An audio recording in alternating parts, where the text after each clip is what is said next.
Hi అండి అందరికీ. నాకైతే దగ్గు జలుబు పట్టుకొని గొంతు పోయిందండి. సొంత వైద్యాలు చేసుకున్నా నాకైతే ఈ దగ్గు జలుబు పట్టుకొని వదలతలేదు.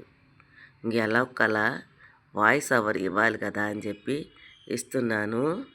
మేమైతే 2 సార్లు అయితే ఈ గోడౌన్స్కి అదేనండి టైల్స్కి 2 సార్లు అయితే వచ్చాం, కానీ మేము సెలెక్ట్ చేయలేకపోతున్నాం. ఈసారి మా అబ్బాయి 2 రోజులు సెలవు పెట్టుకొని వచ్చేసాడు. నా కొడుకైతే తప్పల. చూడండి, నా మనవరాలు మేము కారులో వచ్చేసామన్నమాట. కొంచెం దూరమేనండి, చాలా దూరం. గోడౌన్స్లో కదా, ఇవి హోల్సేల్ గోడౌన్స్ అన్నమాట. ఎవరైనా సరే సిటీలలో ఈ టైల్స్ పెట్టుకోవాలంటే వీళ్ళ దగ్గరకు వచ్చి తీసుకొని వెళ్తారంట. మేము అంతకుముందు వచ్చినప్పుడు అడుగొచ్చి 7 రూపాయలు, ఇప్పుడు 10 రూపాయలు. అంటే గోడౌన్స్లో స్టాక్ లేదంట. ఉన్నవే సెలెక్ట్ చేసుకోండి, అదైనా రేట్ ఎక్కువగా ఉంది అని చెప్తున్నాడు.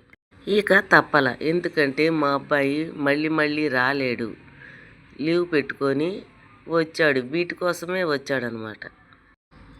అందులోనే కొన్ని సెలెక్ట్ చేసేసుకొని తీసుకెళ్ళిపోదామమ్మా అని చెప్పేసి వాష్రూమ్లో ఈ 2 వాష్రూమ్లు, లోపల 2 బెడ్రూమ్స్, హాలు, కిచెను, ఇవన్నీ సెలెక్ట్ చేసుకుంటున్నాం అనమాట. అయితే పెద్ద గోడౌన్స్ కదా, కొన్ని ఒక గోడంలో ఉన్నాయి, కొన్ని ఇంకో గోడౌన్స్లో ఉన్నాయి. అందుకని అటు ఇటు తిరగాలన్నమాట, ఎదురెదురే తీసుకోవటానికి. కొన్ని సెలెక్ట్ చేసాం, మళ్ళీ దీంట్లోకి వచ్చాం.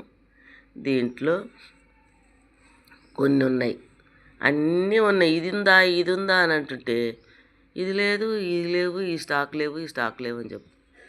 ఇంకా అందులోనే కొన్ని మొత్తానికి సెలెక్ట్ చేసుకున్నాము. మనవరాలైతే చంక దిగట్ల, తనకు తోడు ఎవ్వరు లేరు. సరేలేని నెక్స్ట్ బ్లాక్లోకి వచ్చేసరికి అదిగో ఒక ఆవిడ ఒక పాపను ఎత్తుకొని ఉంది. ఇంకా ఆ పాప మా పాపను చూసేసరికి ఇంక ఇద్దరు ఎంత బాగా ఎంజాయ్ చేస్తున్నారో చెప్పలేం. వాళ్ళమ్మ కూడా ఇప్పటివరకు చంకలోనే ఉంది. అబ్బా మా పాపకు తోడు దొరికిందని ఆమె కూడా వదిలేసింది. ఇక కింద పరిచిన టైల్స్ ఉన్నాయి చూడండి, కొన్ని పరిచారు. వాటి మీద ఎక్కి పరుగులు తీస్తున్నారు అనుకోండి. అందులో షూస్లో సౌండ్ వస్తున్నాయి, కిసామని. అవి ఇంకా వేసుకొని తిరుగుతున్నారు, ఎవ్వరు పట్టించుకోవట్లా. మాకు చూపించామకైతే ఎంత మురిసిపోతుందో పిల్లల్ని చూసి. ఆమెకు పిల్లలంటే చాలా ఇష్టం అంట. చూసి మురిసిపోతుంది అనుకోండి. మా మనవరాలకైతే ఆనందానికి అవధులు లేవు.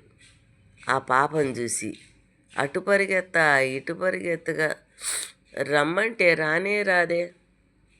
తర్వాత అన్నీ సెలెక్ట్ చేసుకొని రేటు మాట్లాడుకొని ఫిక్స్ చేసుకొని బయటకు వస్తుంటే ఏడ్చినట్టే ఉంటుంది.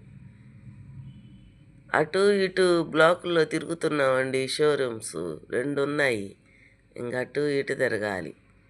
పోతే చూడండి, వచ్చేసాయి మా ఇంటికి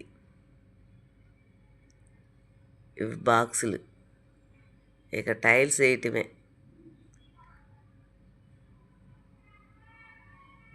నిదానంగా మళ్ళీ వేయించుకోవచ్చులని తెప్పించేసుకున్నాం ముందుగానే. అన్నీ చాలా రేట్ అయినాయి, తప్పదుగా.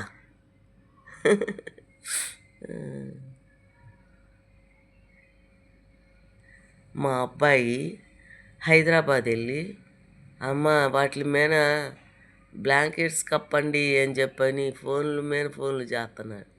ఏంటంటే ఎండ తగిలితే ఏమైనా అవుతాయేమో, బయట బాల్కనీలో ఇవి వేరు కదా లోపల. అసలు మేము షోరూమ్స్లోకి వెళ్తే అంతా ఏసీయే. అందుకని ఏమో మా అబ్బాయి ఇట్లా చెప్తున్నాడు అనుకున్నాం.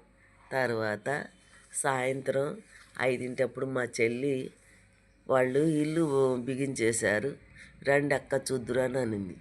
అందుకని వెళ్తా ఈ ఫ్రూట్స్ ఇవన్నీ తినమమ్మ తల్లి, మాకు షుగర్లు వచ్చాయి అది ఇది అని. అందుకని ఈ పునుగులు బజ్జీలు తీసుకుంటుంటే ఆ అబ్బాయిని ఆంటీ యూట్యూబా అని చెప్పి అంటున్నాడు. అవును హాయ్ అని చెప్తున్నాడు. అంతకుముందు చెప్పాడు చూడండి, మాకు ప్రమోట్ చేయండి ఆంటీ అని అంటున్నాడు. అంత లేదులే బాబు ఇప్పుడు అలా కాదు అని చెప్పి మా చెల్లి దగ్గరికి వెళ్ళి కాసేపు కూర్చొని తర్వాత వచ్చేటప్పుడు చర్చిలోకి వచ్చి లోపలికి వెళ్ళి ప్రేయర్ చేసుకుందామంటే దోమల మందు కొడుతున్నారు. దోమలు బాగా ఉన్నాయి. ఇంకా లాభలేదని బయటని చైర్ వేసుకొని ప్రేయర్ చేసుకున్నాను. ఆయన చేసుకుంటుంటే తీశాను అనమాట. పిల్లలైతే ఆ సంగీతం నేర్చుకుంటున్నారంట ఇక్కడ. అందుకని వాళ్ళు అన్ని సంగీతం నేర్చుకునేవి తీసుకొచ్చుకున్నారు. ఏంటని అడిగితే మాకు పాస్టర్ గారు సంగీతం నేర్పుతారు సాయంత్రం పూట అని చెప్తున్నారు ఆ పిల్లలు. ఎవరికైనా నేర్పుతారా ఫ్రీగానా అంటేను, ఫ్రీయా ఆంటీ, మాకు మాత్రం ఫ్రీయే, మీరు వచ్చి మాట్లాడుకోండి, మీ పిల్లలు ఎవరన్నా ఉంటే మాట్లాడుకొని చేర్పించండి అని చెప్తున్నారు ఆ పిల్లలు. ఓరే ఇది కూడా ఉందా సంగీతం, ఇంత పెద్ద పెద్ద అవి ఉన్నాయనుకోండి కవర్స్ దొడుక్కొని, అంతా అయిపోయిందంట, కూర్చొని ఆడుకుంటున్నారు అక్కడ. ఇక ప్రేయర్ అయిపోయింది, బయలుదేరాం. నచ్చితే లైక్ కొట్టండి, షేర్ చేయండి, సబ్స్క్రైబ్